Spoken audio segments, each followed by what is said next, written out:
little Marco here looks like he needs a giant, tall, frosty glass of shut the fuck up. I mean, seriously, I haven't seen him fail so miserably since he went in for that hug on Ivanka. It's embarrassing, really, but we're going to enlist a little help today to go in for the kill and put this thing to bed. If knowledge is power, then this individual is Special Forces. She has compiled nothing short of a complete compendium of DC's exploits regarding regime change around the world. Syria, Iraq, Libya, Palestine, you name it, this situation, going back years. I would highly recommend, if you want to get up to speed on all of the ins and outs of this, go to the Empire Files. We're going to look at some pictures from a video that she did where she went into Venezuela and she started talking to two different groups of people. I've mentioned that before. We have that here. This idea of censorship in the media was her first topic, and she went and bought 7 newspapers. 4 were pro-opposition, 2 were pro-government, and 1 was kind of middle of the road. And when you look at the people she talks to, they use language that you wouldn't think you would hear from somebody who was really in a dire suffering situation. And that's here. See, there are parts of Venezuela, many Americans aren't aware of this, that are much wealthier than most of North America. I mean very, very wealthy, on par with some of the wealthiest areas of southern Florida. And they have been spoiled to getting everything super cheap and having tons of cash and doing whatever the hell they want for a very long time. Chavez has put the screws to that because right across the road, literally, there were people living like it was the 1800s. And Chavez didn't see that as right. Neither does Nicolas Maduro. This idea of starvation or destroying the economy is ridiculous. But before we watch the rest of this video, we're going to talk about this concept of starving the people. Because Colombia seized 400 tons of food that was headed for Venezuela through this program called CLAP. It's much like our SNAP, food stamps. Well, the reason that Colombia gave for seizing all this food is that they said it was low quality or it was contaminated. And when you actually look into where all of that happened, it happened right along the chain of the capitalist entities that were involved. And believe it or not, there are people in South America that are far to the left of Nicolas Maduro. In fact, Bolivia warned him. They said, for this to work, for the system that you want to work, you can't have any pro-U.S. friends in the chain anywhere. Well, Venezuela tried to maintain relationships with different entities in Mexico and here in the U.S. and Colombia, and that's where all of this began, because the U.S. controls them, and they just were a bit naive, to be very honest, about the level of evil our government in D.C. is capable of. And this is what they engineered. But back to these boxes, these 400 tons of boxes that were seized because of alleged corruption in the money chain or low quality or problems with the food itself. Every place they found it, this problem, it was a result of U.S. interference. And so instead of letting any of the food through, they just seized all 400 tons in Colombia. Now, if that's the standard, then I have one word for you. Actually, 2. Food stamps. We have epic amounts of fraud in our food stamp program. And I'm sorry, we're not a socialist country? Really, we're not a socialist country, and socialism always fails, really. What about this? Where we had to literally throw away all of the romaine lettuce in North America because of contamination. And this has happened over and over and over again. It might have been something that just happened out of nowhere, and it might not have been. But we see this all the time. We are the biggest socialist country in the world, by far. We have programs, and I've covered this before, that make what goes on in anywhere in South America seem like nothing. In fact, it's so much worse than that. You are legally required to be a socialist. Try getting a job without a Social Security card. Try it. Try getting a job to go earn money to feed yourself, to clothe yourself or house yourself without one of these socialist security cards. And without your required donation to that program. Ironically, one of the most socialist groups in America is exempt from that withholding, and that's the Amish and the Mennonite. Because they didn't want to be any part of this, and they got their exemption. But everybody else is legally required, under force of law, meaning at gunpoint, to be socialist in the United States. Period.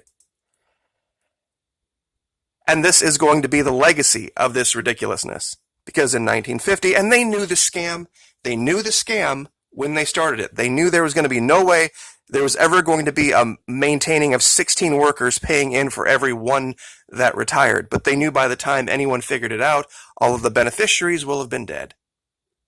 It's the biggest Ponzi scheme ever created.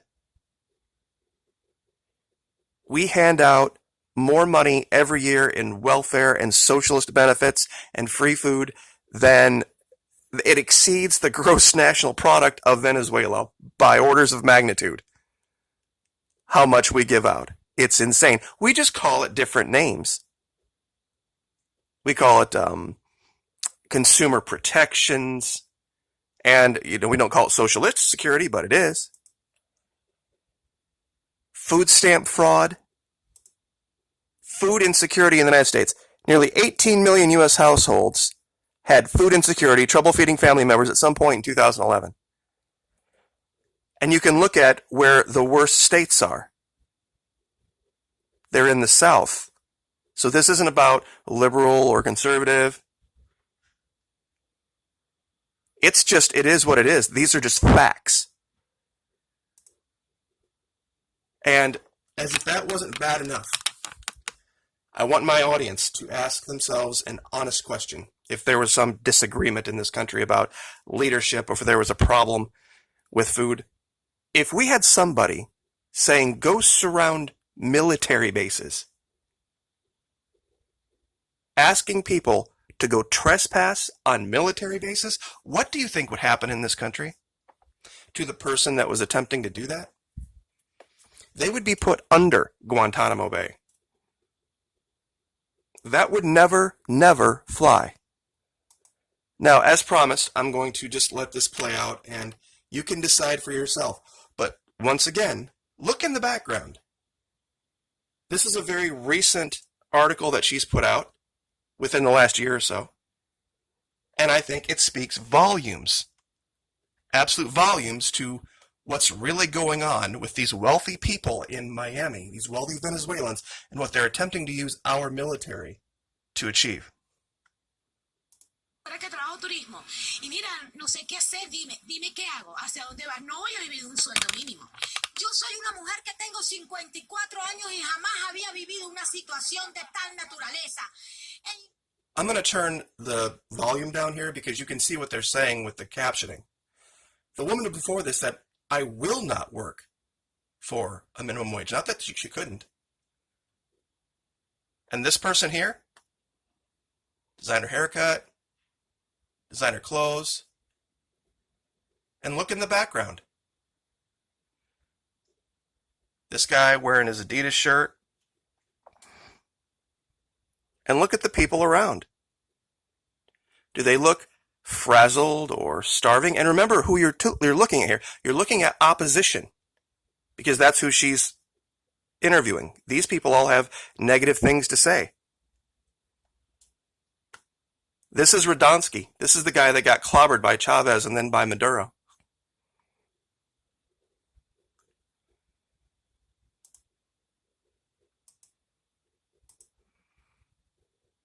Here she goes and she gets these 7 newspapers that we showed in the picture.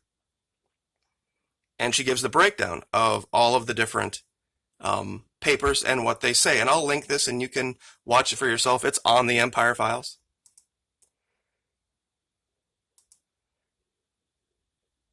Same thing with the TV coverage. And the story about we've done the whole breakdown of Love Handles Lopez, where they went and got the cow and they beat it to death, and how it was a completely staged event because the people that were killing the cow literally were overweight themselves, couldn't possibly have been starving. And the issue with the zoo animals, yeah, some people broke in and stole the animals to sell for money, not to eat.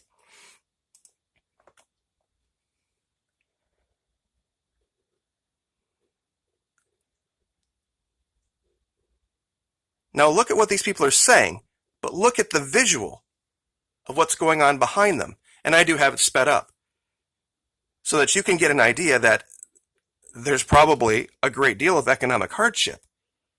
But this doesn't rise to the level of getting U.S. armed forces involved. And now you're going to see the other side of the story. These are the people that are actually pro-government. The working class.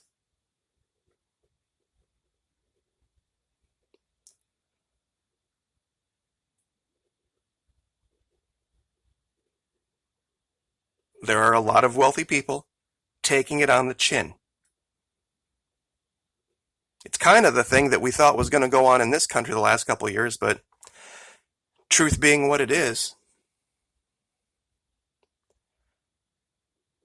Something else you might consider, you can go to the internet and you can look up Venezuela starvation crisis on the brink and look how far back that story goes. It goes all the way back to 2014, 2013, and it ends prior to that. This has been a staged, coordinated event. The price of oil had a lot to do with it, and here she is shopping. This was only a year or two ago.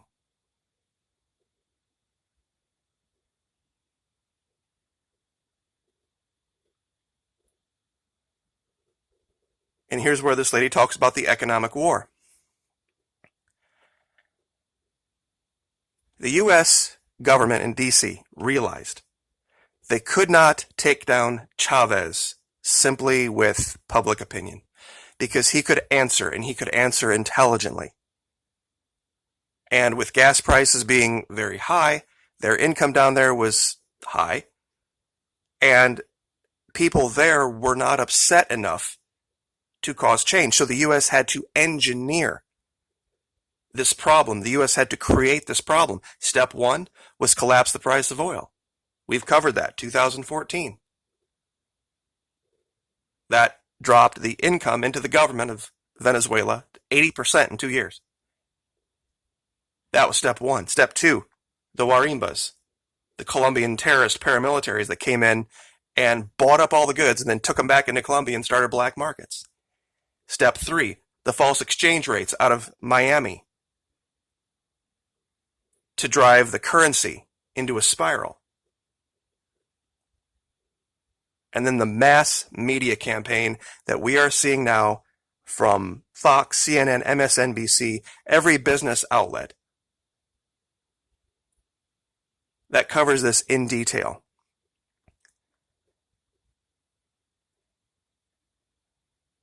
There wasn't a shortage of food. There were big grocery store chain owners that were hoarding food in warehouses, letting it rot and letting it spoil instead of putting it on the shelf for the prices that they had agreed to with the government.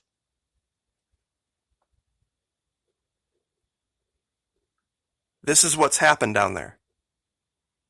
And now, that was bad enough, but now that they want U.S. servicemen to go engage with the Venezuelan military, which is going to be the eventuality here, that's why little Marco had to beg the generals of the Venezuelan military to stand aside. If they didn't have the desire to force this in against the will of the government and the will of the plurality of people, why would they need to even be speaking to the Venezuelan military? Ask yourself that question. Why? Why would they have to try to come in from Brazil, come in from Curacao, come in through Cucuta? This is going to end badly. And there's a truth behind this that too many are unaware of. I'll link all this so that you guys can watch the rest of it, but trust me when I tell you that I am one voice, but there are folks in the world that are terrified of this young woman. Because she's been there, she's been on the ground, she knows the details inside and out, and can speak of it right off the top of her head. If you have the ability to, please support the Empire Files, because it's one of the last bastions of truth. Like, share, subscribe.